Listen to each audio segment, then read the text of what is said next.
Quand on est journaliste indépendant, on a souvent l'obligation, je dirais quasiment, de contacter des acteurs de la solidarité internationale pour faire ces reportages. Est-ce que c'est juste une question de moyens techniques et financiers? Déjà, disons, ce n'est pas obligatoire de contacter, de passer par des organisations internationales. Je pense que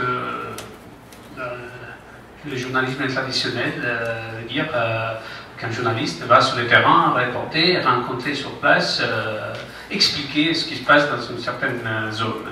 Quand on parle de zone, effectivement, de crise, ce qu'on appelle zone de crise, donc il y a eu quelque chose, donc il y a automatiquement la présence d'organisations humanitaires qui font leur travail soit d'urgence, soit de développement à long terme, et aussi des journalistes. Et donc on se croise. Donc c'est dans ces contextes que je vois la naissance de la collaboration, parce qu'il y a un intérêt commun d'expliquer comment ce qui se passe dans un certain lieu, pour des formes peut-être différentes, avec une action différente. Les journalistes ont l'action l'objectif d'informer, donner un contexte, expliquer pas seulement l'action d'une organisation ou l'autre, mais comment peut-être tous les facteurs interviennent dans une zone de crise pour expliquer, aussi pour s'en sortir.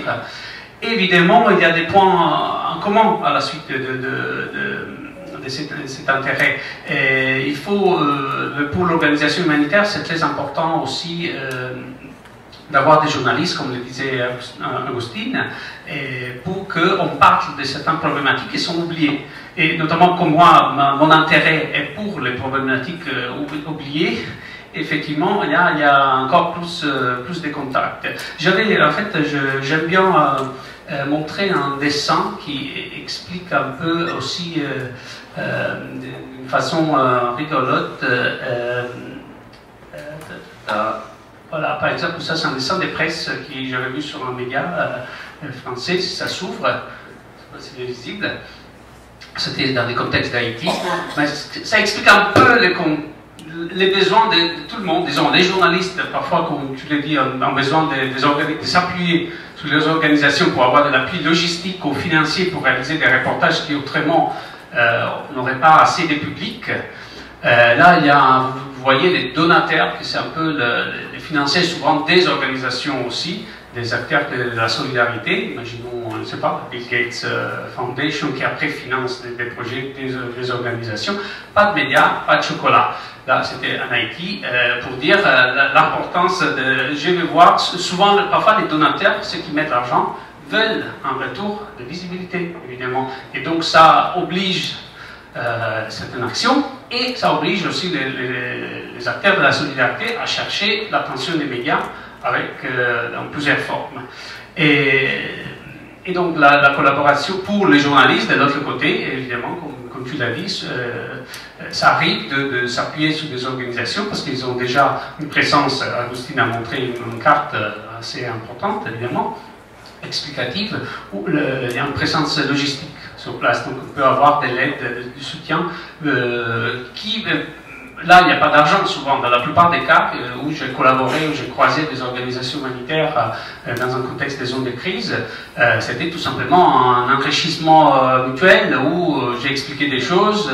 Par exemple, j'ai raconté ce qui se passait dans une autre région où je n'étais pas présent. Et au contraire, peut-être ils m'ont passé des informations ou des témoins, comme Corinne aussi l'a expliqué, qui ont aidé à construire mon reportage qui a utiliser cette information comme une des plusieurs sources pour réaliser un bon reportage. Sinon, on peut tomber dans des pratiques moins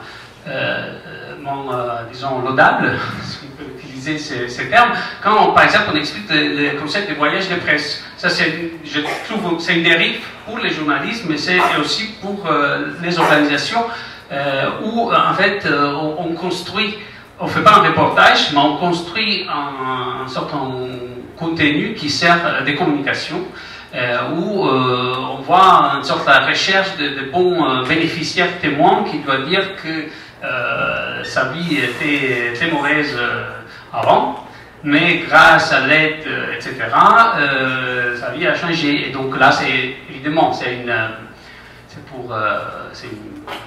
sens satirique pour montrer que parfois ça peut arriver. Et donc, en fait, ça renforce le besoin pour moi des organisations, des acteurs de la solidarité et des journalistes d'avoir une certaine éthique de la manière où on interagit avec les personnes sur place et pour le message qu'on veut faire passer.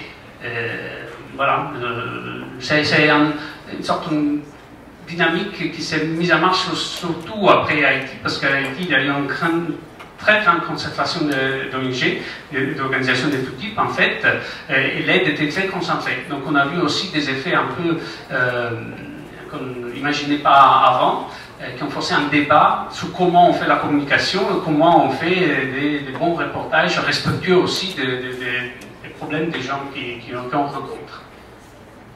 Je ne sais pas si quelqu'un veut ajouter.